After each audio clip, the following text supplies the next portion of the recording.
Greetings from Castle Goring, from Mickey, Aurora, and from me. Well, don't my girls look absolutely fabulous? They have been to the hairdresser and had their hair cut and washed, and they smell divine. Mwah! Rosie Lee says, Dear Lady C, I noticed a very slight change the other day in how you spoke about the king's health. Only slight, but I think you are paving the way for the fact he is perhaps not as good as is made out. Sorry, I've got a tickle. Yes, his cancer is incurable. Could last for a while or not, as you said, if treatment no longer works, etc. Only before, last year, you spoke more optimistically about it. And now I think you are saying he may not be here very long, or words to that effect. Am I wrong? I know you sometimes know things you are unable to say. If you cannot say, can you nod or shake your head? Sweet, I'm not going to shake my head. Sorry, I just did. I didn't intend to. Or does that equate to giving it away? Say what you can, dear Lady C. My best wishes to you and your family, and hugs to your precious Aurora and Mickey. Strokes for Augusta and Lord Byron. Meow, woof woof, Rosie. Thank you so much for that, Rosie. Oh, I don't think actually that, I mean, you might be picking up something that I'm not aware of, but I don't really think that I am any less optimistic now than I was last year. Uh, I, I mean, maybe you are picking up something that is there and that I'm not aware of. I mean, sometimes people say and do things, and they might not even be aware of the fact the road that they're heading down upon has a few potholes, and that they sort of go bump, bump, and it's obvious and visible because they're so distracted or they're so whatever. But I am not really aware of the fact that my position has changed. I mean, my brother in law is a brilliant doctor and an absolute genius of a diagnostician. And he's a little bit old now, but he is up to date with everything. And he is the person I have always gone to, not only for myself, but for anybody else and anything medical, because he and another friend of mine are the two finest diagnosticians I've been lucky enough to know. Many people don't even meet one. I've met two, and one of them is my brother-in-law. I suspect that I was simply addressing the issue because it has been much in the news recently. And I know that Tom Sykes, the royalist,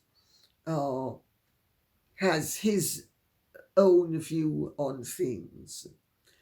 But, I mean, saying that the king's cancer is incurable doesn't mean that he's necessarily going to die from it. He could die from something else. I think it's important with conditions like the king's to understand that they could die very quickly or very slowly. And while you can be optimistic and hopeful, there are no guarantees that what is working today will work tomorrow. So I think I've tried to make that clear all along. And I don't think my perception has changed at all. So, Rosalie, maybe you have picked up the fact that I was, I suppose, answering a question which could have been in the light of other people saying that, yeah, the king could die very quickly. Yes, he could. I've thought I'd made that clear all along. But as long as he responds to his treatments and he's doing well on them, and if they cease working, there is another treatment that will kick in and will be able to preserve his life and lengthen his lifespan. He could limp on for years, absolute years. So I hope that answers the question.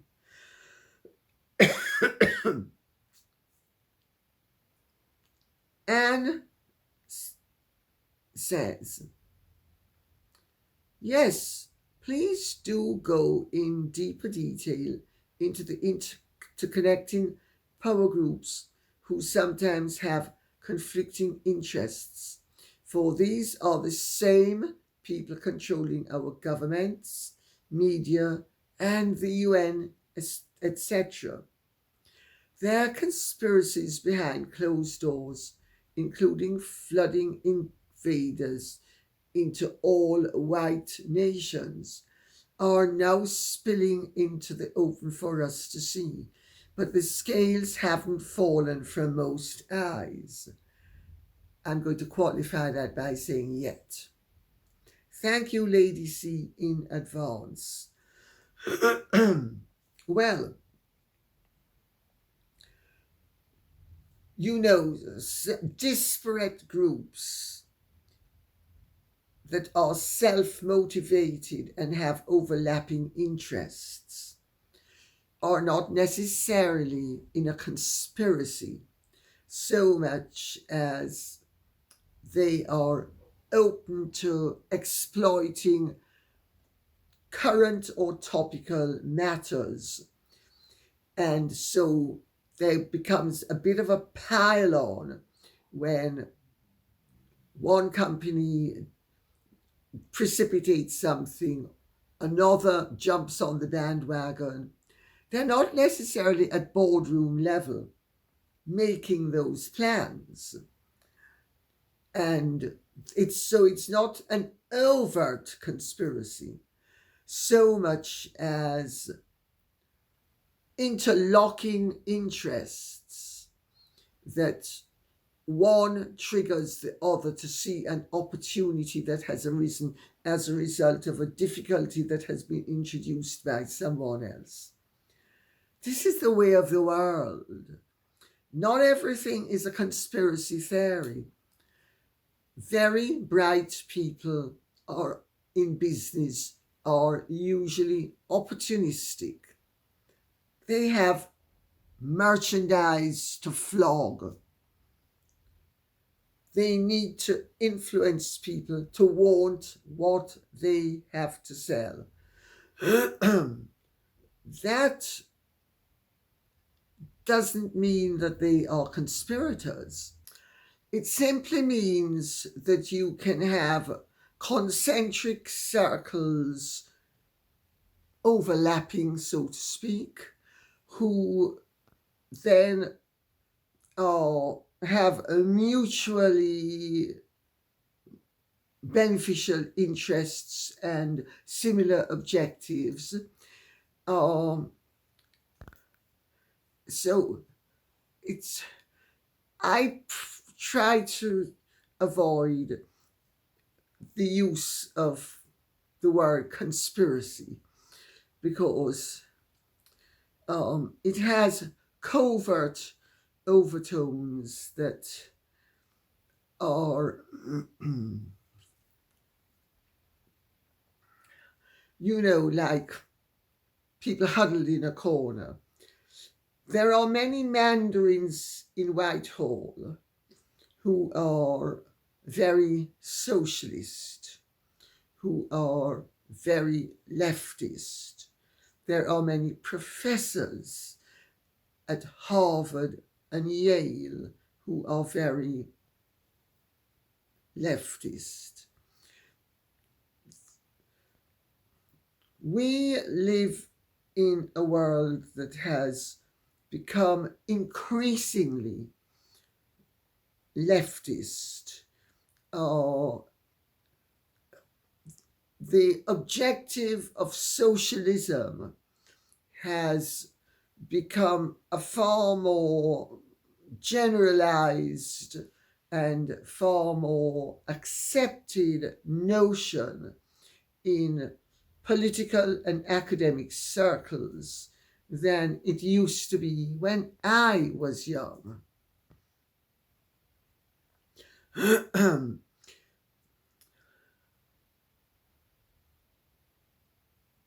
But there are interconnecting and powerful groups that do sometimes have conflicting interests, but they also are often very collusive against a common danger or enemy. And you might have a right-wing newspaper, a centrist well, you actually don't have right-wing newspapers in this country. And I don't know that you actually have them in the United States of America. Of course, the media situation is different there from here. But we don't really have a right-wing newspaper in Britain. We have centrist and right-of-centre newspapers, but we don't have right-wing newspapers.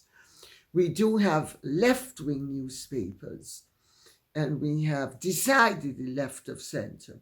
The Conservative Party now is very similar in many ways to the Labour Party of 40 years ago. Generally in this country, the political gravity, the centre of gravity, has shifted to the left. It's been happening in the United States of America as well in my lifetime. But within that, you will have conflicting interests and common interests, because it's amazing how very few socialists will miss an opportunity to make a buck, and preferably at the expense of everybody else, but not their own expense. And I mean, they might talk the good talk, but usually they walk the good walk all the way to the bank. So you will find that there's a lot of overlap, but I don't think that there's so much conspiracies behind closed doors as common interests. And the two things that seem to be driving forces in the Western world are money and power. And there's an awful lot of sacrifice that leaders will make. Sacrifice of integrity, sacrifice of principle, sacrifice of fair play, sacrifice of decency, to not only achieve power and feather their own nests, but to prevent opponents from achieving power.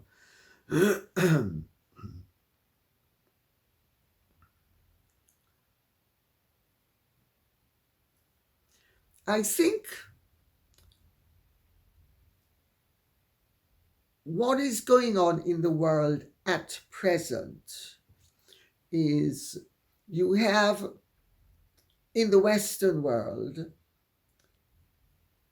two power blocks, so to speak. There's a struggle for the identity of the Western world. On the one hand, there is the more traditional identity of a Judeo-Christian society with civil liberties and a tolerance of disagreement. And then you have the opposing faction, which, under the guise of community and the good of society, really are stealth dictators. And they know what's best for you, but the rules don't apply to them.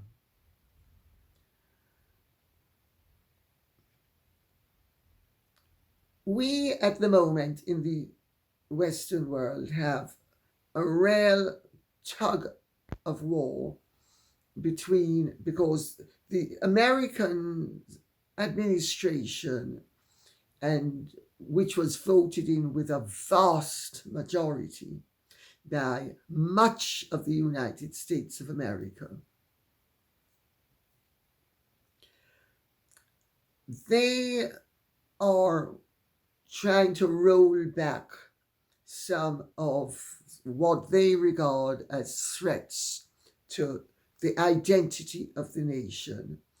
There is little doubt in any reasonable person's mind that immigration, not lawful immigration, illegal immigration, and the tolerance of it, and the welcoming of it, has undermined aspects of our society.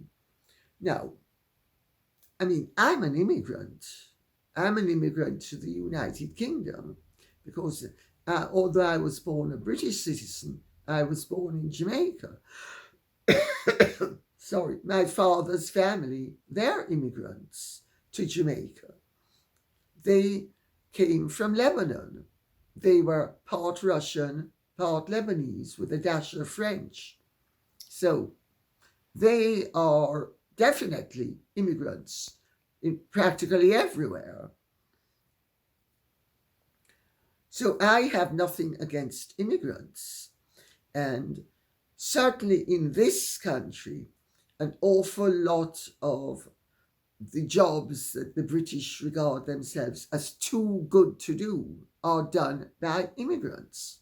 But there's nothing unique there. When I was young and at school in America, there was still the tail end of the fact that the Irish and the Italians, who were immigrants, did certain jobs, and Americans who had been there longer did different jobs. And all of that has changed now, but believe me, 60 years ago and 50 years ago and 55 years ago, things were radically different. You have the newspaper groups, the media in the United States, which affects the rest of the Western world. You have the power blocks in the United States. You have the power blocks in the United Kingdom and Europe, and the aggressive way in which the left in the United Kingdom and in Europe the left has set about assuring itself of power by letting in immigrants whom it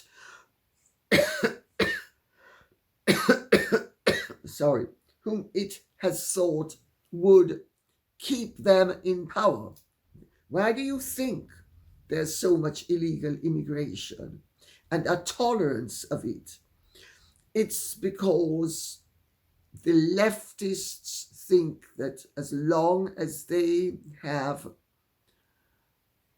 people who are dependent upon them and grateful to them, that they will be kept in power.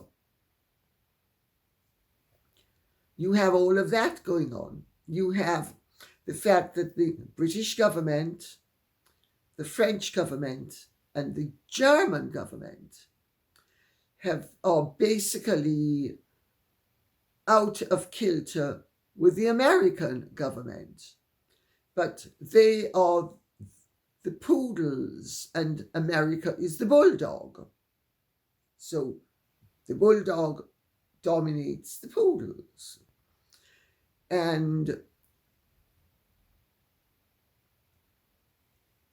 But in a specific thing as to what is actually going on right now, we have had recently leaking of information from sources in America, which it is believed by some people are Democrats, leaking information to damage the British monarchy. There are other people who believe that the leaks are coming from Trump supporters. And I am referring to the leaks of information damaging to the British royal family, and in particular to Prince Andrew and Sarah Ferguson through Daphne Barak. Now, Daphne Barak is an Israeli-American journalist, a cousin of Ehud Barak. Ehud Barak was named as somebody who had taken advantage of Virginia Giuffre. What better way to counter the possibility of what Virginia Giuffre's memoirs might say than by whipping up a frenzy that is going to drop Prince Andrew in it, and everybody else is going to be effectively exonerated. And all outrage is directed at Prince Andrew. There is also the theory that this is a warning to Prince William and the King that they should not be too pro-Ukrainian, because if they are too pro-Ukrainian, they are going to pay the price. And so in effect, a part of this could well be warning the King and Prince William back off from too much support or further support for Ukraine, because you are not helping matters by trying to beef up resistance when the desire is for peace between Ukraine and Russia. There is also the protection of Ehud Barak, who is a very eminent Israeli politician. And of course, nobody in Israel wants a former prime minister of Israel being accused of tremendously abusive behavior towards a young girl by the young girl. And so, again, attention is diverted away from Ehud Barak to Prince Andrew, because it is safe for the Americans and the Israelis and the French, who have just imprisoned their former president on very spurious grounds. And I say that as somebody who used to be the Libyan ambassador's private secretary. You couldn't trust a word that Colonel Gaddafi said, or that the Libyan regime said. Yet all of a sudden, Colonel Gaddafi's word, which was never otherwise trustworthy, has been used to put Nicolas Sarkozy in prison. Do you begin to see how everything is cherry-picked? But everything has always been cherry-picked. To actually figure out what's going on a microscopic level is pointless. The big picture is that at the moment there is a real tussle for the soul of the West between this center-right and the left. And the left are very happy and prepared to create diversions and to punish what is supposedly wrongdoing when it's not done by them. When it's done by them, it's another matter. A veil is drawn over things. But when it's not done by them, it's evil. And we see tremendous double standards at the moment in the United Kingdom, where, for instance, Asrar, whatever his name was, I forgot, Rashid, I think, is inciting his followers to violence, but nothing happens to him.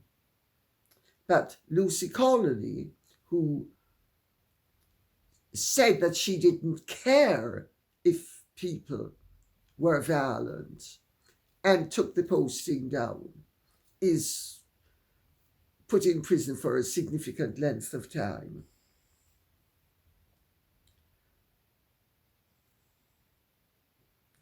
I don't want to go into much more detail where this is concerned, because some of it is still in a state of flux, and in certain departments it's not really easy to discern exactly what is going on.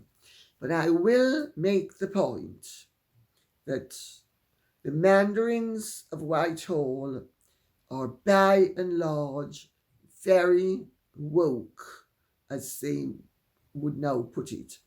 They're left of centre, and they are determined that irrespective of whom the people elect to govern them, that they are going to ultimately ensure that their vision of socialism is implemented in this country. To an extent, that is also happening in the United States of America. Many of the professors at Harvard and Yale who used to be centrist are now radically left of what they used to be. We have lost a lot of respect for our past, and we are, as a society, trying on new identities and coming up with what is regarded as hopefully fairer solutions. Sorry. Which often rebound adversely. Now, this is perfectly normal, incidentally, in the development of society. Things don't remain static, and there is a push and pull. And as long as change is implemented sufficiently slowly to be absorbed comfortably, there's not a problem. It's when change becomes too rapid and it's too radical and it can't be absorbed positively and constructively.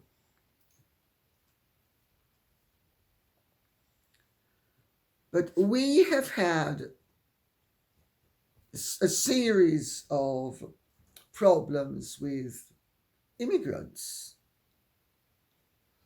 And I come from an immigrant background, remember. And so I have nothing against immigrants. But and also, certainly in England, many of the menial jobs and some of the not so menial jobs that the Brits don't want to do are done by foreigners. But that's always been the case. I mean, the Italians and the Irish used to do certain jobs when I was young and at school in New York that are not done nowadays by them. They're done by more recent immigrants.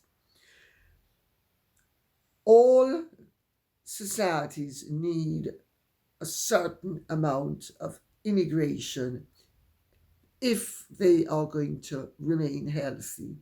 But they also need that immigration to be managed and to be non-threatening and to be constructive and to be within parameters that do not destabilize the country or the society.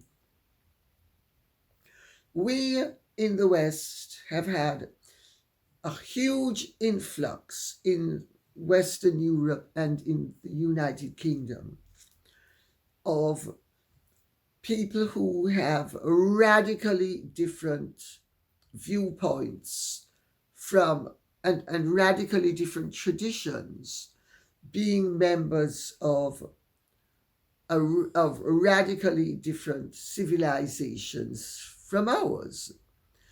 We are basically a Judeo-Christian civilization.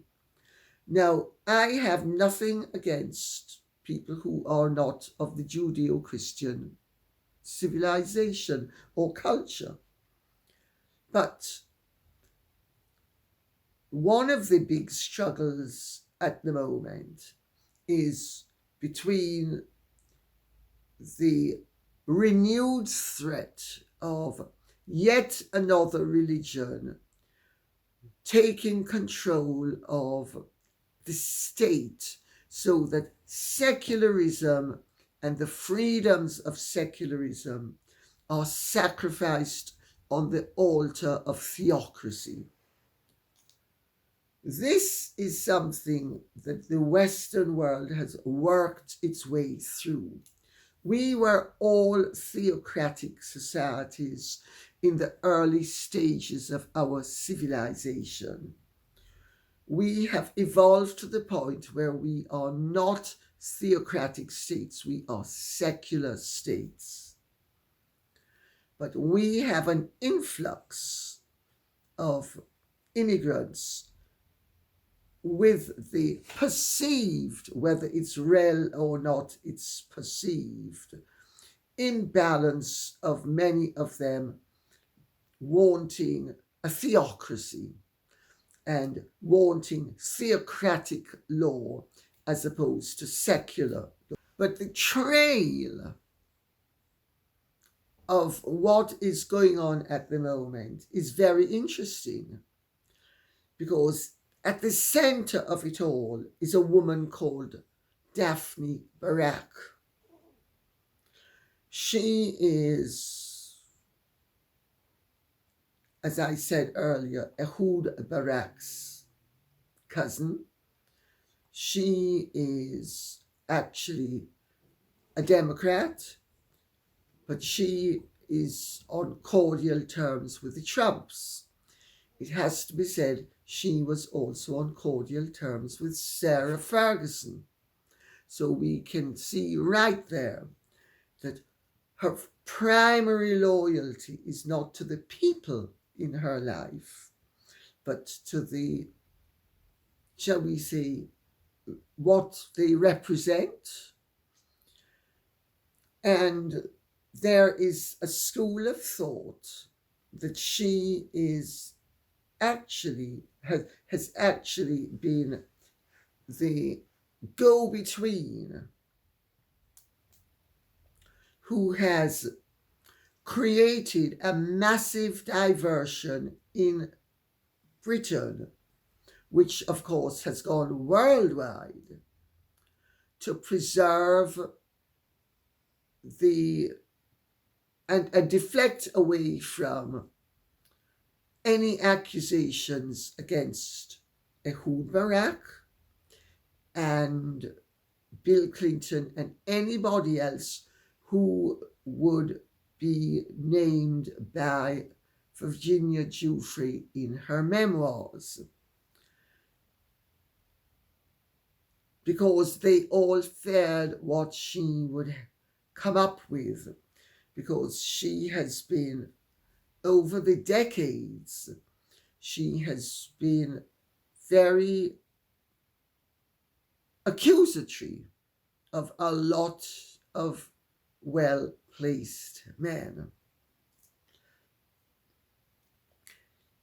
And there's also the fact that the left is inclined to be less monarchist than the right. Not that all right-wingers are monarchists either, because many of them aren't.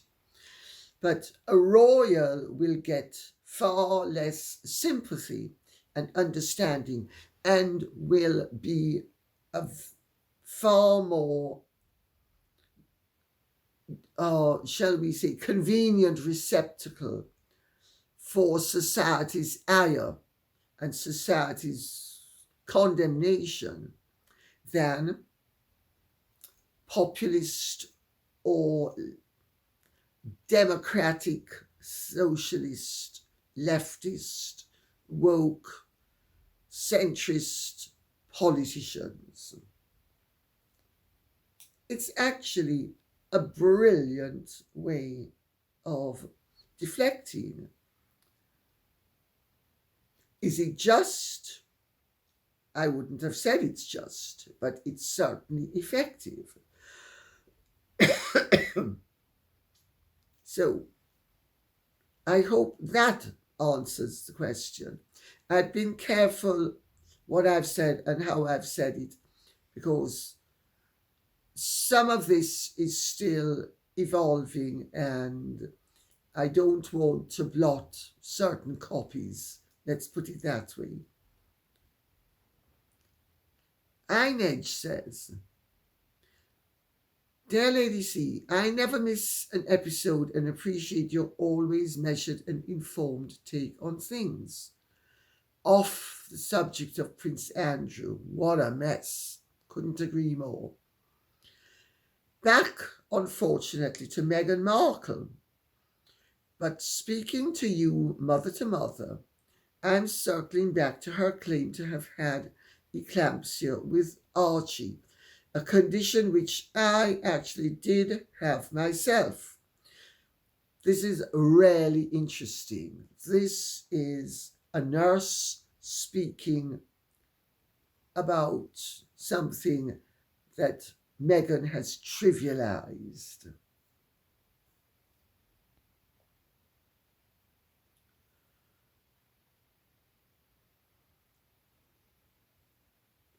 It's life-threatening, and there is a complication of it called HELP syndrome, which I also unfortunately got. Well, HELP syndrome, to those of you who don't know, is HELLP, is short for hemolysis, elevated liver enzymes, and low platelets. It is a syndrome that is life-threatening. It's a complication of pregnancy and is basically a variant of preeclampsia. So, let me continue with the question. There are 4 stages to this, and stage has 100% mortality rate. That is, you die. So there is no way you will ever be medically cleared to be discharged from hospital the same day if you have eclampsia or pre-eclampsia. It's 4 to 5 days minimum of quite intense monitoring and medication in hospital. You are literally in danger of dying, 1, from a stroke or heart attack, and 2, from HELP syndrome. The stages, which are liver failure, kidney failure, your platelets dropping to pretty much 0, then you start bleeding internally and there is nothing they can do to stop it, DIC, and you bleed out and die. When I was a nurse, I watched 2 mothers die from DIC. It's an indescribably horrid way to watch someone depart this earth. Being part of a whole team doing everything we could, nothing working, and then having to go out to the family. I had stage 3 HELP. Stage 4 is DIC. DIC stands for disseminated intravascular coagulation, a serious and potentially life-threatening medical disorder in which abnormal blood clotting occurs throughout the body's blood vessels. This process consumes platelets and clotting factors, leading to a paradoxical state where both widespread clotting and excessive bleeding can occur simultaneously. The doctors asked if I had my affairs in order. It is scary in a way you can't imagine unless you've actually been through it. Looking at your newborn and wondering if you will ever see out the next few days. You are not physically in any fit state to be out of bed, let alone going home and then being in front of cameras in the time frame Meghan Markle was. Let's remember, according to her timeline, she gave birth to Archie, had to be taken in because of a medical emergency to the Portland. She was out in 2 hours, and 2 days later, she pitched up in high heels and a white dress at Windsor Castle with Harry. Let's remember that timeline. You're under strict medical supervision for 4 to 5 days in hospital, and then at least 2 to 8 weeks after discharge, at which point I'll interrupt and say, and we will note that Meghan and her appearances somehow appear to conflict with that timeline. Because at the very least, your blood pressure can literally be at a stroke risk level. In my opinion, Meghan Markle is absolutely full of asterisk T.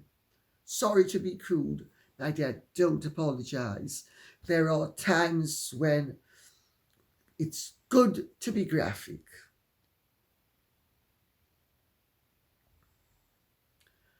Or incredibly stupid or utterly cavalier about her health if she had eclampsia and went home the same day she delivered.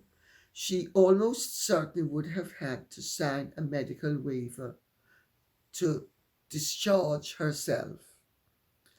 My doctor told me very firmly no more babies, and that I would be risking my life if I did have any more. So I stopped at one, shattering.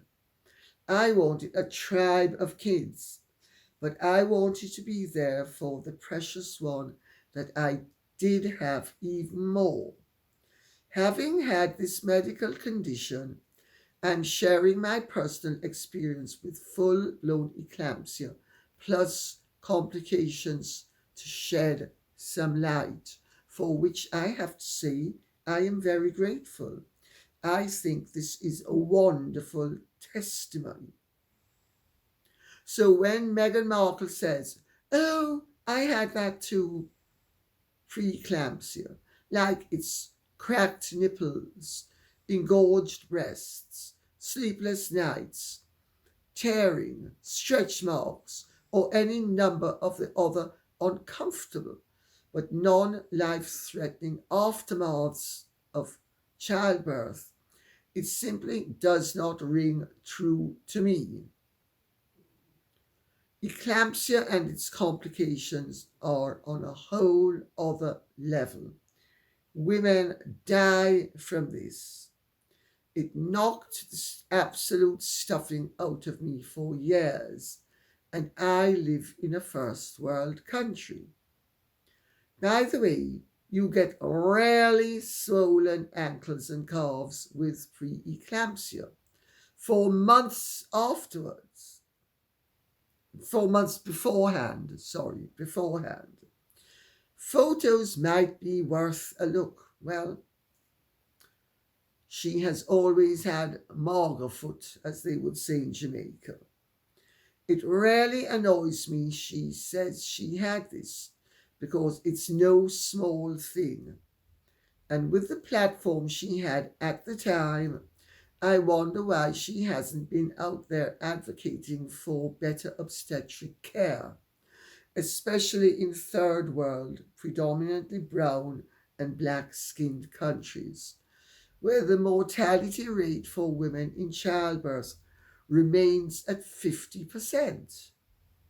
Great humanitarian that she claims to be, why isn't she talking about this even now?